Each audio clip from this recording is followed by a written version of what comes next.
उस वक्त मुझे ना अक्का का नाम पता था, ना मैं उसे पहचानता था।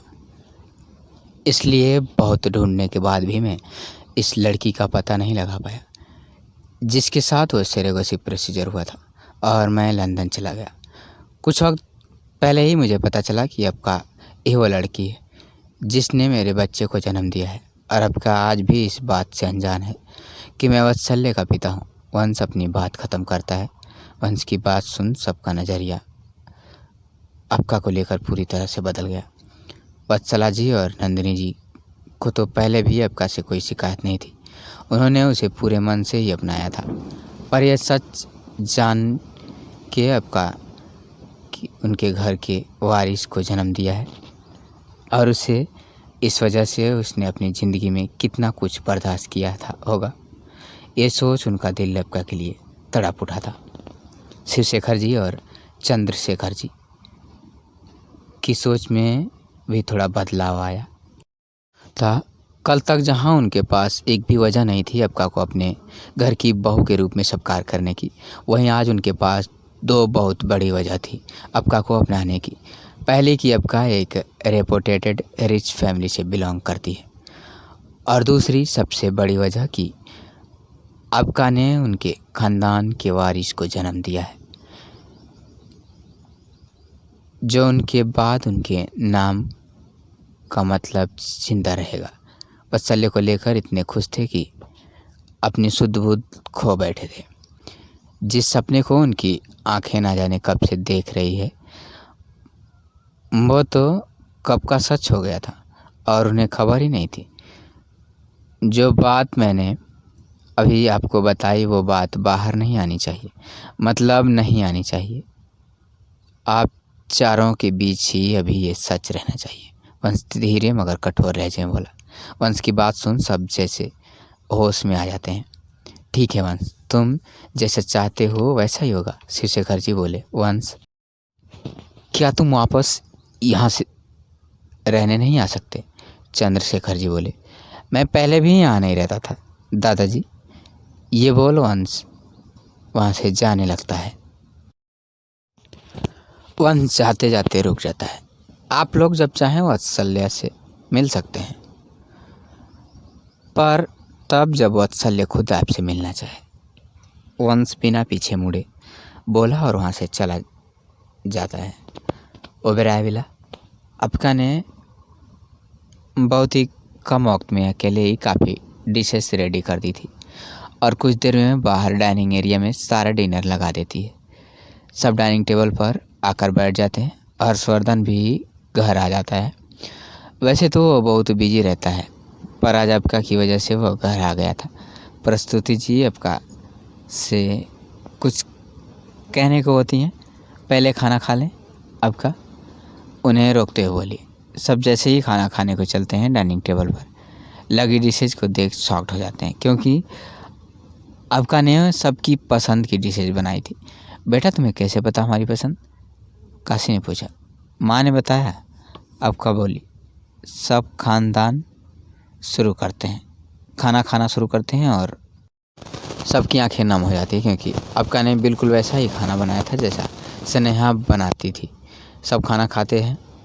अक्का फिर सबको होममेड पान फ्लेवर आइसक्रीम सर्व करती है, जो उसने खुद बनाई थी और अपने साथ लाई थी।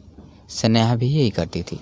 संडे को सब घर पर रहते थे, इसलिए वो हर संडे वही सबके लिए डिनर बनाती थी, और फिर डिनर के बाद सबको अपने हाथों की बनी आइसक्रीम भी खिलाती थी। आज सबकी पुरानी यादें ताज़ा हो गई थी। सब हॉल में आकर बैठ जाते हैं। अक्का बेटा बताना, हमारी परी हमें याद तो करती थी, वो हमें भूल तो नहीं गई ना? उसने क्या क्या बताया तुझे हमारे बारे में? बैठते हुए बोली प्रस्तुति जी अक्का के पास। मैंने माँ को जितना भी जाना है सब उनकी डायरी के जरिए ही जाना है। अक्का बोली।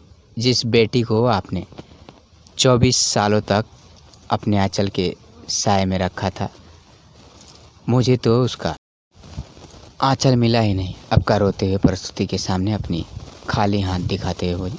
मुझे जन्म देने के बाद ही माँ कहा उनकी सांसों से रिश्ता टूट गया था। अबका आगे बोली। अबका की बात सुन वहाँ मौजूद सबकी आंखें नम हो जाती है। मुझे अब चलना चाहिए, अबका खड़े होते हुए बोली और जाने लगती है। अबका क्या तो कुछ दिन हमारे साथ नहीं रह सकती? पर स्तुति जी उसे जाते देख कहती हैं। और अबका जाते जाते रुक जाती है। मुझे माफ़ कर दीजिए, पर आप लोग जो चाहते हैं वो हरगिज़ नहीं हो सकता। मैं आज यहाँ आई क्योंकि ये मेरी माँ का परिवार है। आपको मना कर मैं आपका अपमान नहीं करना चाहती थी। जिस घर में मेरी माँ के लिए जगह नहीं थी, जिन लोगों ने मेरी माँ ने अपना हर रिश्ता तोड़ लिया, मैं उस घर में कैसे रह सकती हूँ? उनसे कैसे कोई रिश्ता निभा सकती हूँ? और इससे ज़्यादा मुझसे उम्मीद भी मत करिएगा। ये बोल अबका जाने के लिए दरवाज़ा खोलने लगती है, पर डोर नहीं खुलता, जैसे किसी ने डोर लॉक कर दिया हो। Hotel knock knock knock. Aaradhya बार बार दरवाज़ा नॉक कर रही होती है, पर कोई दरवाज़ा नहीं खोलता। आराध्या जब दरवाज़ा पुश करती है तो दरवाज़ा खुल जाता है। अनामिका, क्या है सब? मैं कब से डोर नॉक कर रही हूँ, पर तू खोल ही नहीं रही थी। पर अनामिका तो जैसे आराध्या की बातें सुन ही नहीं रही थी। उसके दिलो दिमाग में तो बस दर्शित की वो बातें छाई हुई थी। अनामिका, मैं तुझसे बात कर रही हूँ, आराध्या चिल्लाते हुए बोली। तब जाकर उसे होश आता है। अनामिका, तू कब से ऐसे कमरे में खुद को बंद कर रखेगी और कब तक ऐसे छिपती रहेगी? और तेरे साथ पिछले 2 महीनों से पहले लखनऊ में और अब यहाँ दिल्ली में भी मैं साक्षी सर से छिपती फिर रही हूँ। माना कि तू दर्शित सर के साथ काम नहीं करना चाहती, पर तू ये कैसे भूल गई कि तूने 2 महीने पहले उनके साथ 1 साल का कॉन्ट्रैक्ट साइन किया था? आराध्या उसके पास आते हुए बोली। देख आराध्या, अभी मुझसे बात मत कर, और मैं नहीं किसी से छिप रही। अनामिका गुस्से में चिल्लाते हुए बोली। अच्छा है, चल बाहर चलते हैं। तुझे पता है इसे होटल का व्यू कितना अच्छा है, और यहाँ का क्लब भी काफ़ी अच्छा है।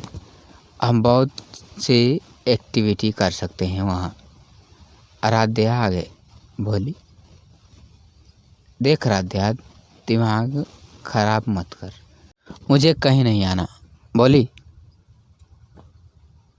अनामिका फिर से गुस्सा करते हुए। ठीक है, नहीं आना है तो मत आ, पर ऐसे गुस्सा क्यों कर रही है? आराध्या मुँह बनाते हुए बोली और वहाँ से चली जाती है। अनामिका गुस्से में अपने हाथ में पकड़ा पिलो फेंक देती है। चाहे कुछ भी हो जाए, मैं यहाँ नहीं रह सकती। जैसे अपना शहर छोड़ा था, वैसे ही ये शहर भी छोड़ दूँगी। अनामिका खुद से बोल अपना सामान पैक करने लगती है और अपने फ़ोन से अपने ट्रैवल एजेंट को कॉल करती है। वहीं दूसरी तरफ क्लब में दर्शित, साक्ष्य, कुल, अभिमान और मोच अपने प्राइवेट रूम में बैठे ड्रिंक कर रहे होते। सब आपस में बातें कर रहे थे, पर दर्शित अनामिका के ख्यालों में ही खोया था। उसकी तो अब ऐसी हालत हो गई थी कि बंद आँखों से ही नहीं, खुली आँखों से भी उसे हर तरफ सिर्फ अनामिका ही दिखाई दे रही थी। नहीं, मैं ऐसे नहीं कर सकता। मैं ऐसे तुमसे दूर रहा तो पागल रहा है हो जाऊंगा, दर्शित खुद से बोला और बाहर से जाने लगता है। दर्शित, कहाँ जा रहा है तू? साक्ष्य दर्शित को जाते हुए पूछता है। रूम में जा रहा हूँ रेस्ट करने, दर्शित बिना पीछे मुड़े बोला और चला गया। दर्शित के कदम अनामिका के रूम की तरफ जा रहे थे। वो अनामिका के रूम की तरफ जा ही रहा होता है कि एक वेटर से टकरा जाता है और उस वेटर के हाथ से एक चैन गिर जाती है। दर्शित की नज़र जब चैन पर जाती है तो उसे याद आता है कि ये चैन अनामिका पहनी थी। ये चैन तुझे कहाँ से मिली? दर्शित गुस्से में वेटर का कॉलर पकड़कर एक एक सब चबाते बोले। सर, ये चैन तो रूम नंबर 306 में मैडम रुकी थी, उनकी है। वो 10 मिनट पहले ही होटल छोड़कर गई हैं। मैं जब रूम साफ़ करने गया तो ये वहीं मिली थी। वेटर अपनी माफ़ी कांपती आवाज़ में बोला। दर्शित वेटर को दूर फेंक देता है और वेटर वहाँ से ऐसे भागता है जैसे उसके पीछे कोई भूत पड़ा हो।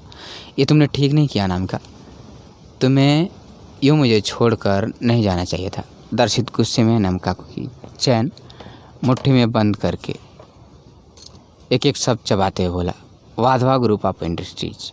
वंश को ऑफिस में काम करते करते 2 घंटे से ज़्यादा हो गया था और अभी तक आपका आए नहीं थे। जो वंश को रेस्टलेस कर रहा था। अचानक से उसे लगा जैसे कोई उससे उसकी धड़कनें अलग कर रहा, कोई उससे उसकी अबका को अलग कर रहा हो। वंश अबका को फ़ोन करता है पर उसका फ़ोन स्विच ऑफ होता है। वंश को याद आता है जब उसने अबका को फ़ोन गिफ्ट किया था तब फ़ोन फुल चार्ज होता है, तो इतनी जल्दी फ़ोन डिस्चार्ज होने का सवाल ही नहीं उठता। और अबका खुद अपना फ़ोन ऑफ करेगी नहीं। और उससे भी इम्पोर्टेंट बात, अबका को अब तक ऑफिस पहुंच जाना चाहिए था। वंश की आंखें गुस्से से लाल हो जाती है। अगर अबका के मेरे पास ना होने की वजह आप और आपका परिवार हुआ मिस्टर ओबेरॉय, तो मुझे अबका के प्यार का वास्ता मैं भूल जाऊंगा कि अबका आपसे कोई रखता है। बर्बाद कर दूंगा मैं आपको। वंश गुस्से में एक एक शब्द चबाते हुए बोला। और वंश अपनी कार की चाबियां लेकर बाहर निकल जाता है। तो दोस्तों, यह थी हमारी आज की कहानी। उम्मीद करते हैं आपको पसंद आई होगी। आपका क्या कहना है इस कहानी के बारे में, कमेंट करके हमें ज़रूर बताएं। वीडियो को लाइक करके चैनल को सब्सक्राइब कर दीजिए ताकि आने वाली वीडियो आपको तुरंत मिले। मुझे दीजिए अगली वीडियो तक इजाज़त। तब तक के लिए धन्यवाद।